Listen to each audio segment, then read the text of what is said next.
Part 1. The High Society Note. I have not heard a single sound in 5 years. The total silence in my wooden house is exactly what I deserve. I was once the greatest violin player in the world. They called me the Queen of Strings. Now I am just a ghost with broken hands. My name is Aria. I owned a priceless Stradivarius violin. I played for kings and presidents. I truly believed I was the center of the universe. I thought my massive success was 100% my own natural talent. I was incredibly blind and foolish. The public did not know my darkest secret. My secret was my husband, Elias. He was a poor violin maker. He was also completely deaf. He fixed my cheap violins when we were young and poor. He loved me silently, reading my lips to understand my words. When I became famous, I started to hate his silence. I hated his rough, working hands. I thought he was a dirty stain on my perfect, high-class life. I felt deeply ashamed of him when I stood next to wealthy musicians and famous actors. My powerful manager, Victor, offered me a massive contract. It was a deal worth millions of dollars. But Victor gave me one strict rule.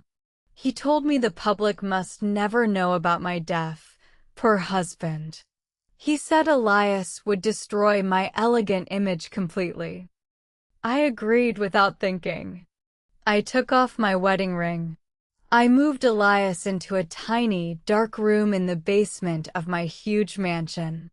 I strictly ordered him to stay hidden during my fancy parties. I chose money and fame over the man who built my dreams. Elias did not argue.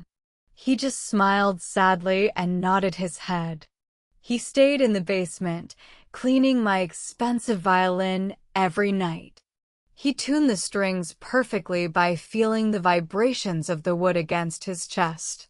His silent love was absolute and completely pure. I thought I was protecting my brilliant career. I thought I was climbing to the very top of the world. But I was actually walking directly into a terrible, dark trap. I threw away my only real protector to impress people who did not care about me. The pressure of being the Queen of Strings began to crush my mind. The rich world demanded absolute perfection every single night. I felt tired, empty, and incredibly nervous. I needed something to help me survive the bright lights and the loud applause of the upper class. I was preparing for the biggest concert of my life at Carnegie Hall. The pressure was a heavy physical weight on my shoulders. I was ready to do anything to play perfectly. That was when I made the first fatal mistake that would eventually destroy my entire life. I asked Victor for help. He promised to give me something special to keep my mind sharp and my fingers fast. He handed me a small, dark bottle. I did not know it was a dangerous drug. I just wanted the music to sound absolutely perfect. Part 2. The Delusion of Grandeur. The concert at Carnegie Hall was only a few weeks away. My anxiety was growing into a terrible, dark monster. My hands started to shake when I held my beautiful violin. I could not sleep at night. I was terrified of making a single mistake on stage. Victor gave me more of the special medicine. He told me it was completely safe. It was actually a highly illegal, powerful synthetic drug. When I took it, the fear disappeared completely. I felt like a magical god of music. I felt totally awake and incredibly fast. The drug gave me a beautiful, false confidence. But it was slowly destroying my brain. I started acting crazy and aggressive. I yelled at my servants and threw expensive things against the wall. I spent hours practicing my music, completely lost in a wild, toxic dream. Elias lived in the quiet basement, but he was not blind. He saw the dark bags under my eyes. He noticed my sudden weight loss and my aggressive energy. Because he was deaf, his other senses were incredibly sharp. He watched my mouth and my rapid breathing. One night, I fell asleep on the sofa in the living room. Elias came upstairs quietly. He sat next to me and gently placed his hand on my chest. He felt my heart beating with a dangerous, unnatural speed. He immediately knew something was terribly wrong. He found the small, dark bottles in my bag. He knew I was taking dangerous drugs. The next morning, he tried to stop me.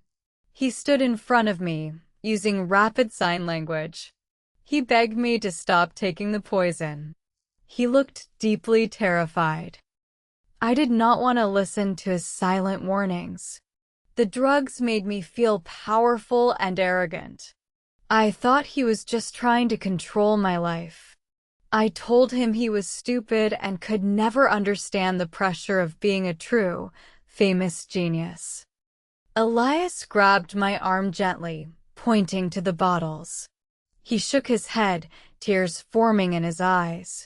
My drug-filled brain exploded with sudden, violent anger. I pulled my arm away and slapped his face as hard as I could. The sound echoed in the large room. Elias touched his red cheek. He did not look angry. He just looked completely broken. He picked up his tools and walked slowly back down to the dark basement. I drank another glass of wine and took another pill, feeling totally justified in my cruel actions. I believed the drug was my best friend. I believed it was the secret key to my ultimate victory at Carnegie Hall. I pushed away the only person who cared about my actual health. I locked myself inside a beautiful, deadly illusion of my own greatness. The countdown to the big night continued. My mind was completely clouded by the toxic chemicals. I was ready to step onto the greatest stage in the world. I thought nothing could possibly stop me. I did not know a disaster was waiting in my dressing room. Part 3. The Sabotaged Masterpiece. It was the final night before my massive performance. The air in the theater felt electric.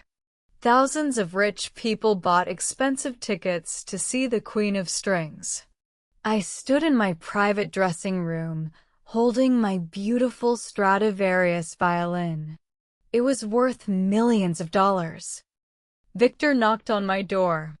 He told me the reporters were waiting outside for a quick interview. I placed my priceless violin carefully inside its velvet case. I left the dressing room and walked out to the bright cameras. I smiled and answered their questions confidently. The interview lasted for 20 minutes. I felt a sudden, strange panic in my chest. I needed another pill to calm my nerves before the final rehearsal. I left the reporters and walked quickly back down the long hallway toward my private dressing room. I opened the heavy wooden door. The sight inside the room completely stopped my heart. Elias was standing next to the table. He was holding a small, sharp wooden saw. My beautiful, priceless Stradivarius violin was resting on the table, split into 2 broken pieces. He had used the sharp saw to cut directly through the middle of the expensive wood. Next to the broken violin, my special, antique bow was snapped completely in half. My entire musical career was lying in broken, useless pieces on the dressing room table. I screamed a loud, horrible scream. I dropped my bag and ran across the room. "What did you do?" I yelled frantically, pushing him backward. "You destroyed it. You destroyed my life." Elias dropped the saw. He tried to touch my shoulder, looking extremely panicked and desperate. He moved his hands quickly in sign language. He pointed to the broken violin and then to his ear. He was trying to explain something about the wood, but I was completely blind with rage. I did not care about his silent explanations or his frightened face. I hit him with my closed fists. I punched his chest and his arms, screaming like a crazy animal. I believed he had destroyed the violin out of pure, bitter jealousy. I thought he wanted to ruin my concert because I had slapped him the day before. The theater security guards heard my screams. They rushed into the dressing room and grabbed Elias. I ordered them to throw him out into the cold street immediately. I told them he was a jealous, dangerous monster. They dragged my silent husband away roughly. I fell to the floor, holding the broken pieces of my beautiful instrument. I cried heavy, dark tears. The most important night of my life was completely ruined. I had no violin for the massive concert tomorrow. I felt completely betrayed by the man I once loved. Victor ran into the room and gasped in shock.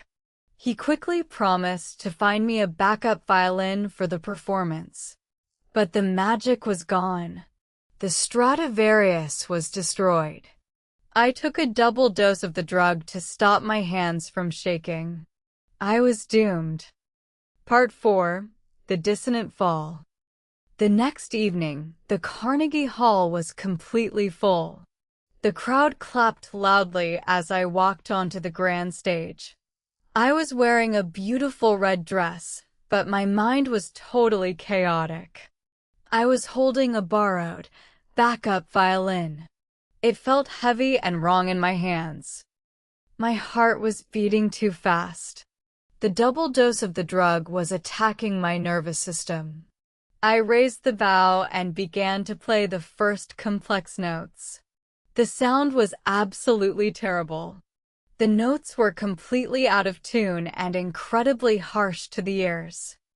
I tried to fix my finger positions, but my hands were shaking violently. The beautiful, elegant music turned into a loud, painful noise. I was playing too fast and missing the beats entirely. The audience stopped smiling. People started whispering to each other in deep confusion.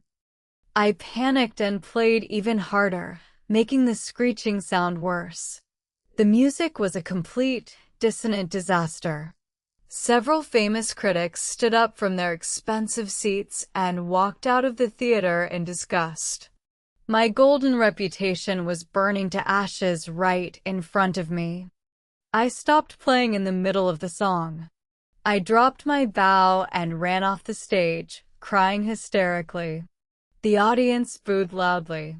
The greatest night of my life had become the most humiliating failure in musical history. I locked myself in the dressing room. Victor canceled the rest of the tour immediately.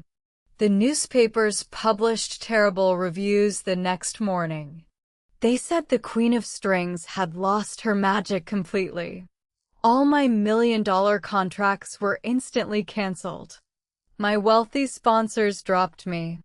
I lost my entire empire in one night. I sat in my large house, blaming the broken Stradivarius. I blamed Elias for destroying my perfect life. I thought the backup violin was the reason I failed so horribly. But later that week, an old, famous conductor came to visit me at my dark, quiet home. He looked at me with cold, disappointed eyes. "Do not blame the backup instrument, Aria," he said firmly. "The violin did not fail. You failed. I saw your eyes on that stage. I saw your shaking hands. You were completely high on drugs during the performance." The conductor's words hit me like a heavy stone. "The drugs destroyed your natural sense of pitch," he continued. "You could not hear the notes correctly because your brain was poisoned. You ruined your own career." He walked out, leaving me alone with the terrible, ugly truth. I was completely shocked, but my arrogant mind refused to accept the blame. I needed a scapegoat for my massive pain. I drank a full bottle of wine and decided to punish the man who broke my favorite toy. I aimed all my burning hatred at Elias. I was going to make him pay for my failure. I was going to destroy him completely, just like he destroyed my violin. I did not know he had actually given up his own life to protect me. My blind anger pushed me into an unforgivable sin. Part 5. The Ruthless Verdict. I called my expensive lawyers the very next morning. I ordered them to draft the most aggressive divorce papers possible. I wanted to completely ruin Elias. I kicked him out of my mansion and told the guards to throw his cheap clothes into the dirty street. I filed a massive lawsuit against him. I demanded $15 million for the destruction of the priceless Stradivarius. I knew he had absolutely no money, but I wanted to put him in permanent, crushing debt. I wanted to ensure he suffered every single day. I called the newspapers and gave angry, emotional interviews. I told the reporters that my deaf husband was a jealous, toxic monster. I said he destroyed my violin because he hated my beautiful success. The public believed my lies and hated him instantly. He became a villain. The day of the court hearing arrived. I wore a black suit and sat proudly with my lawyers. Elias walked into the courtroom alone. He looked incredibly thin and completely exhausted. He did not hire a lawyer. He did not bring any friends to support him. The judge asked Elias if he wanted to defend himself against my terrible accusations. Elias looked at me quietly. He did not use sign language to fight back. He simply picked up a pen and signed the divorce papers. He accepted the massive financial debt without fighting. He took all the blame in absolute, perfect silence. The judge finalized the harsh divorce immediately. I smiled a cold, victorious smile. I thought I had finally erased the dirty mistake from my life. I stood up to leave, feeling completely satisfied with my cruel, powerful revenge. But as Elias walked out of the courtroom doors, a sudden, shocking event occurred. Four heavy police officers rushed forward and grabbed him violently. They pushed him against the wall and locked iron handcuffs around his wrists. The entire courtroom gasped in pure, sudden surprise. I stared in complete confusion. I had only sued him for property damage. The police read him his rights loudly. "You're under arrest for the possession and distribution of massive quantities of illegal narcotics," the officer shouted. Elias did not fight them. He just bowed his head. The news shocked me entirely. Elias was a simple, quiet violin maker. He never drank alcohol or went to parties. How could he be a major drug dealer? I thought he was just a pathetic loser, but the police treated him like a highly dangerous, violent criminal kingpin. The media exploded with the news story. They praised me for escaping a dangerous drug dealer. I felt strange and confused, but I ignored the feeling. I went back to my empty mansion, happy that he was locked away in a dark prison. I was completely, terribly wrong. The dark secret of the drugs was hidden safely for a few more months. I tried to rebuild my career, but nobody wanted to hire a broken musician. I was completely alone in my big house, waiting for a miracle. Instead, I received a visit from the truth. Part 6. The Manager's Secret. 3 months after the divorce, a man wearing a gray suit knocked on my door. He was an investigator for the company that insured my expensive violin. He carried a heavy metal briefcase. I let him into my living room, expecting a check for $15 million. He opened his briefcase and pulled out the broken pieces of the violin. We examined the wood very carefully, Aria, the investigator said with a cold, serious voice. I have some very shocking news for you. This broken violin is not your priceless Stradivarius. It is a fake. I stared at him, completely paralyzed. What are you talking about? I demanded loudly. The investigator sighed. It is a very clever copy, he explained. Your manager, Victor, secretly replaced the real violin months ago to steal the insurance money. But that is not the worst part. He pulled out his laptop and played a security video from the theater hallway. The super twist hit me with devastating, sickening force. We found traces of powerful explosives and large bags of synthetic drugs hidden inside the hollow body of this fake violin. The investigator whispered softly. My mind stopped working. Explosives? I gasped, struggling to breathe. The investigator nodded slowly. The bomb was connected to a microchip.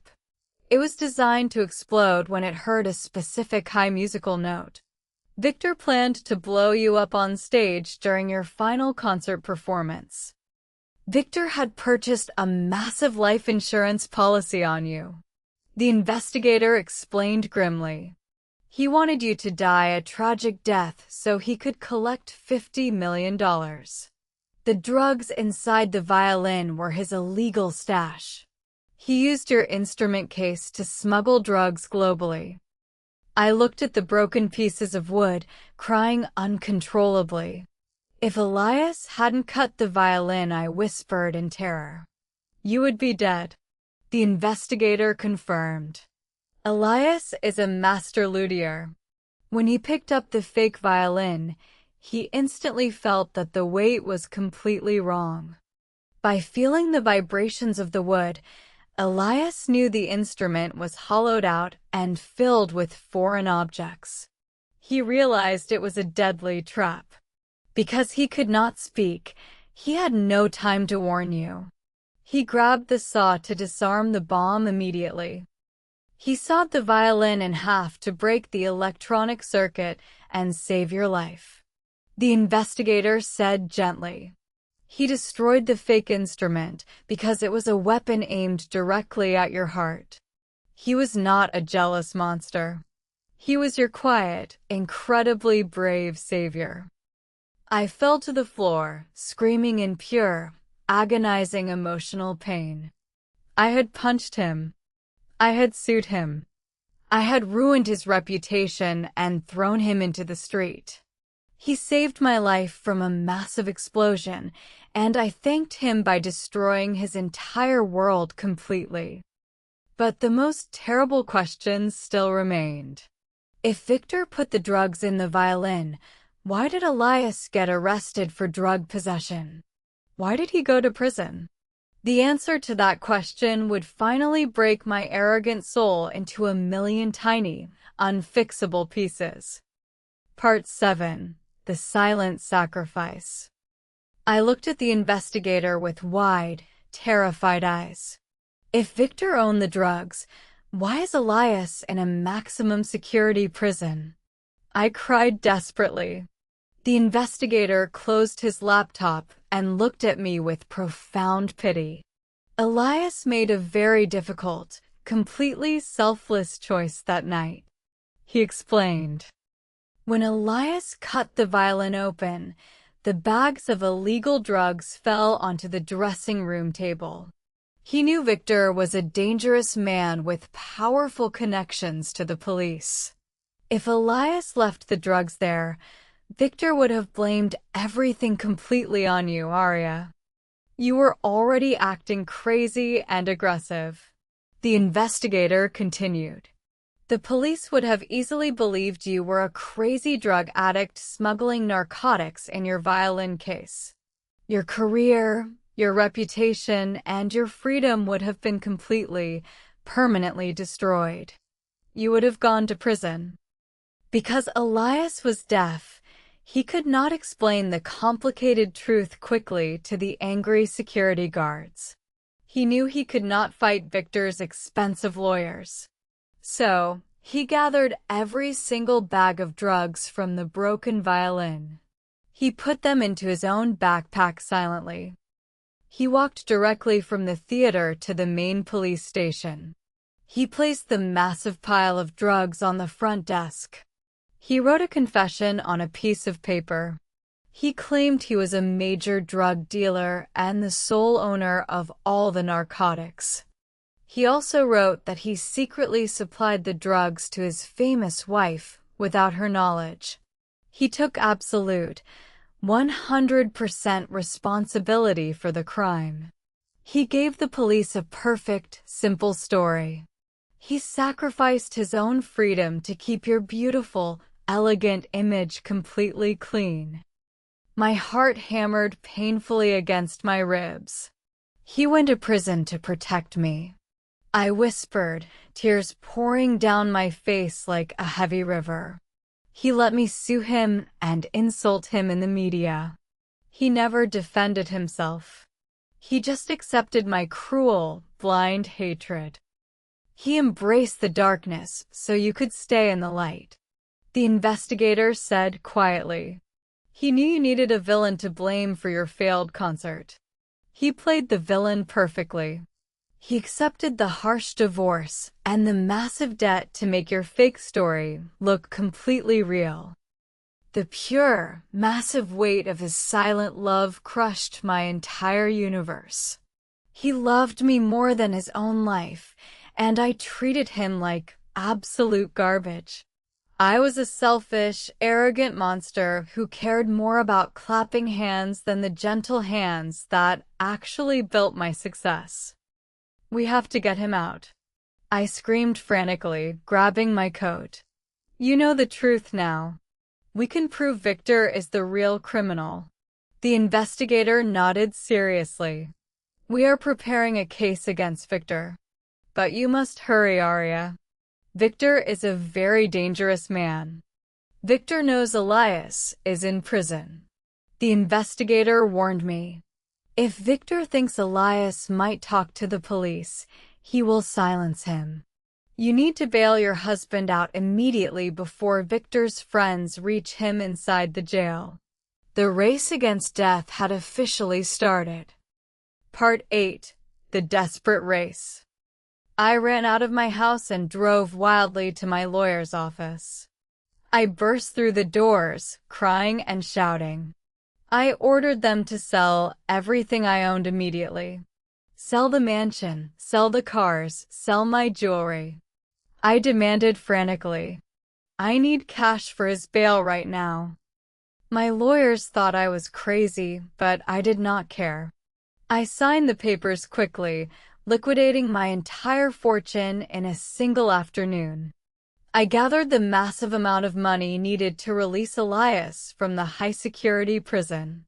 I was ready to give up everything to save him. I also told my lawyers the complete truth about Victor. We prepared a full statement for the federal police.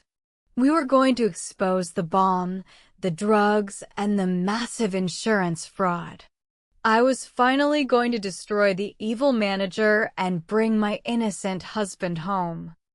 I grabbed the heavy bag of bail money and drove toward the prison on the edge of the city. The sky was turning dark and threatening to rain. My heart was beating incredibly fast. I practiced what I would say to him. I wanted to beg for his forgiveness on my knees. I wanted to tell him I would spend the rest of my life making him happy. I wanted to learn sign language properly. I wanted to be a good wife. I drove faster, desperate to see his gentle, quiet face. I promised myself everything was going to be all right. But Victor was a member of a massive, ruthless criminal organization. He knew the police were investigating the fake violin. He realized Elias could easily destroy his entire empire. Victor used his dirty money to contact powerful, violent gang members inside the exact same prison where Elias was sleeping. I arrived at the massive iron gates of the penitentiary. I jumped out of my car and ran toward the visitor center. I slammed the bag of cash onto the desk. "I am here to post bail for Elias," I shouted breathlessly. "Please, bring him out immediately." The desk guard looked at me with a very strange, uncomfortable expression. He did not touch the money. He picked up his radio and called the warden. A cold, terrifying feeling washed over my entire body. The air in the room suddenly felt incredibly heavy and completely suffocating. The warden walked into the room slowly. His face was pale and extremely serious. "I am sorry, ma'am," the warden said quietly. "We cannot process the bail right now. There was a violent incident in cell block D late last night. It was a coordinated, targeted gang riot." "What do you mean?" I gasped, my hands shaking violently. "Where is my husband? Let me see him." The warden sighed heavily and looked down at the floor. "He is not in his cell anymore," the warden whispered. "We moved him to the medical examiner's wing an hour ago." The words hit my brain like a fatal bullet. The medical examiner's wing was the prison morgue. I fell against the cold wall, gasping for air. The desperate race was completely over. I had sold my entire empire to save him, but I was tragically, permanently too late. Part 9. The Final Beat. The warden led me down a long, freezing hallway. We walked into the bright, sterile morgue. I saw a body lying on a cold steel table, covered by a white sheet. My legs felt like heavy lead. I walked forward slowly, my heart breaking into a million sharp pieces. The warden pulled the sheet back. It was Elias. His face was covered in dark, terrible bruises. The gang members had beaten him brutally. But the warden pointed out something incredibly strange. He didn't try to fight them back. The warden whispered gently. He only tried to protect one thing. I looked closely at Elias's body. His arms were bruised, but his hands were completely untouched. When they attacked him, he curled into a tight ball and hid his hands perfectly under his chest. He died protecting his precious, delicate fingers, the hands of a master violin maker. I fell to the floor, sobbing loudly.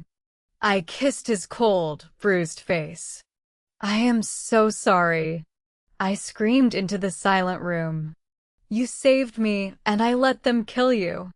The super, haunting twist of his sacrifice was finally revealed by a guard standing quietly nearby.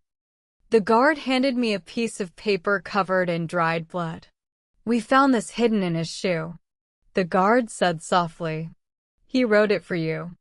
I took the letter with shaking fingers. I recognized his neat handwriting immediately. I read his final, beautiful words through my tears. "My beautiful Aria," the letter began. "I know you hate me. I know you think I am useless. But I always knew about the drugs. I saw the poison changing your brilliant mind. If I stayed, you would have eventually died on that stage. I had to stop the music." The truth hit me with devastating force. He didn't just take the drugs to hide Victor's crime. He took the drugs to force me to stop using them. He wanted to create a massive shock to break my dangerous addiction. He wanted to save my life and my soul completely. "I accepted the blame to take everything away from you," the letter continued. You needed to lose your fame to find yourself again. I am glad you are angry at me. Anger will keep you strong. I will gladly die in this dark place if it means you can live. Please, play the violin again. But play it with a clean heart. I will always listen to you from the silence. I love you forever. I hugged the bloody paper against my chest. He sacrificed his freedom, his reputation, and his actual life just to cure my arrogance and addiction. He traded his life for a woman who treated him like garbage. He died in a cold, loud prison so I could stand in the warm, bright light.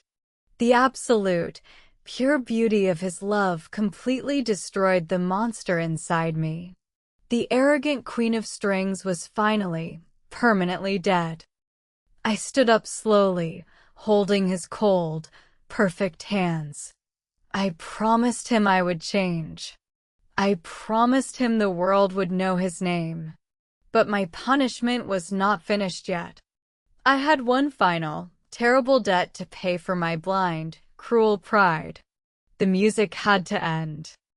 Part 10. The Muted Strings. I gave Elias's bloody letter to the FBI. The evidence was overwhelming. The police raided Victor's office and found the financial records of the explosive insurance fraud. Victor and his entire violent drug cartel were arrested and sentenced to life in prison. Elias's name was officially, completely cleared of all crimes. The media discovered the truth about the bomb and the sacrifice. Newspapers printed massive stories about the heroic, deaf violin maker who died to save his wife. The public suddenly loved me again. They called my story a tragic romance. Wealthy sponsors offered me millions of dollars to return. A year later, I was invited to perform a historic comeback concert at Carnegie Hall. The theater was completely full. Everyone wanted to see the brave widow play again.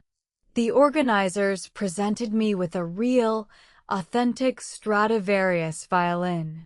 The bright stage lights shined down on my elegant black dress. The audience clapped wildly as I walked to the center of the stage. They expected a glorious, emotional performance. They expected me to raise the bow and create beautiful magic. But I did not lift the violin. I placed the priceless instrument carefully on a small table next to me. The crowd went completely silent in confusion. I reached into the pocket of my dress. I pulled out a heavy, steel tuning hammer. It was the exact same tool Elias used to fix my violins when we were poor. I looked out at the rich, expectant faces in the dark crowd. I did not say a word. I raised the heavy steel hammer high into the air. I placed my left hand flat on the wooden table. Before anyone could stop me, I brought the hammer down with terrifying force. I smashed my own fingers. The bones cracked loudly. The audience screamed in pure, absolute horror. I struck my hand again and again, destroying the delicate nerves and perfect joints. I permanently crippled my own beautiful fingers. I destroyed the natural talent that had made me so blind and arrogant. The pain was sharp and totally deserved. I dropped the bloody hammer. I bowed deeply to the screaming crowd and walked off the stage forever. I rejected their fame and their money completely. I refused to play music in a world that killed the only man who truly loved me. My career ended on my own violent terms. I bought a small, quiet wooden house in the deep forest. I live completely alone now. There are no cameras, no rich critics, and absolutely no music. I removed all the radios and televisions from the house. I live my days in total, peaceful isolation. I read books and watch the trees. I look at my twisted, ruined hands every single day. They're an ugly, permanent reminder of my massive sins and his incredible sacrifice. I cannot play a single note, but I am finally happy. I sit by the window, wrapped in the profound, heavy silence of the deep woods. I chose to live the rest of my life in absolute quiet. I chose to live in Elias's world. In the pure, untouched silence, I can finally hear the beautiful truth. I am waiting patiently in the dark, hoping that one day, he will play a sweet song just for me.